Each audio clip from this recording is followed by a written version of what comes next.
Hey guys, I am here today talking about the New Balance Super Comp Trainer version 2. Now, there was a lot of people that did like the version 1, and it was known for its excess stack height, for its really smooth ride, easy going for those longer, easier training days. They've changed up a lot with the second version. I'm not going to go into all of that changes. If you want to look at that, then I'll put that in the details. But I want to focus on how this shoe feels and how this shoe rides. So to start with, look, this is a trainer, which is important to remember. It's not a race shoe. So therefore it's going to have some extra plush points that make it a little bit more comfortable than a general racer. And I feel like with the upper, they've done that really, really well. So with the upper, we've got a nice bit of extra padding just around the collar, but nothing too much, nothing that's too over the top that's going to add a huge amount of weight to it.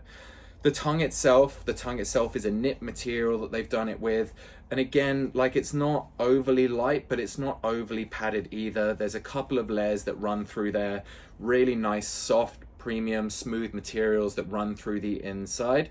I think it's like a lycra based material that they've put again around the collar and the inside of the tongue.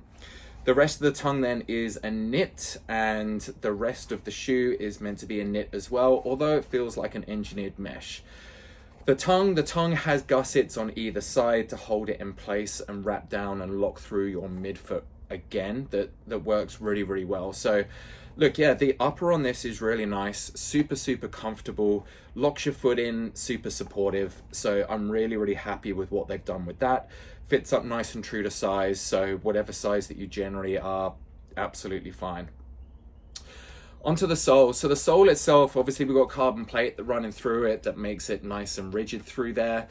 But unfortunately, as far as I'm concerned, the upper is where it kind of stops in terms of where it lacks. So I mean, this shoe's running at $320 Australian, and I just think that at the moment is just over the top for what it is.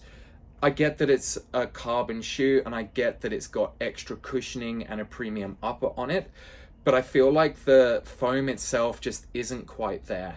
I think it's what's held New Balance back a lot as well with their super shoes at the moment.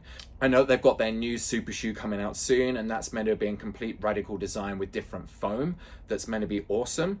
But at the moment, I don't think that this foam quite stacks up to what it should be. It's an extremely soft foam, and yeah, look, it does have a bit of bounce to it, but it just feels soft.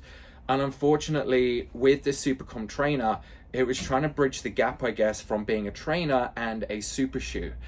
And yeah, it's got the carbon plate, but I think that that's basically where it ends. The foam isn't up to standard as other Payback shoes are and other Payback's foams are.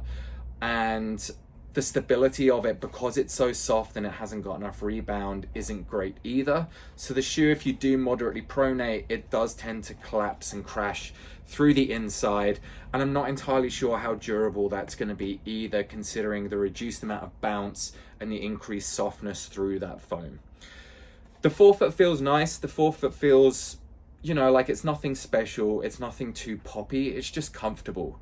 So like, if you want a shoe where you can go out and just go mile after mile, and something that's really cushy, really plush, comfortable, but not too overly heavy, then I think that this is a good option.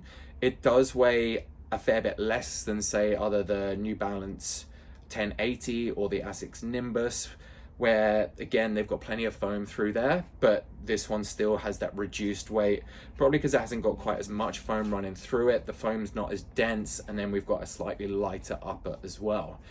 But yeah, look, overall, I think that you can do better with your money at this price point. Maybe when they bring the next version out, if they've got a foam that is a little bit more responsive, possibly a little bit firmer, I think that it would make a really, really good shoe. But I think at the moment, the midsole is one of the main things that lets it down. Look, the outsole is okay. The outsole is nothing over the top. It's thin, it does its job. It's not going to be overly durable once again. So yeah, put together the way it is. Again, I really like the upper, but the sole just doesn't quite do it, unfortunately. All right, guys, I'd like to thank the running shop in Burley for lending us these shoes so that we can give you the best reviews that we can.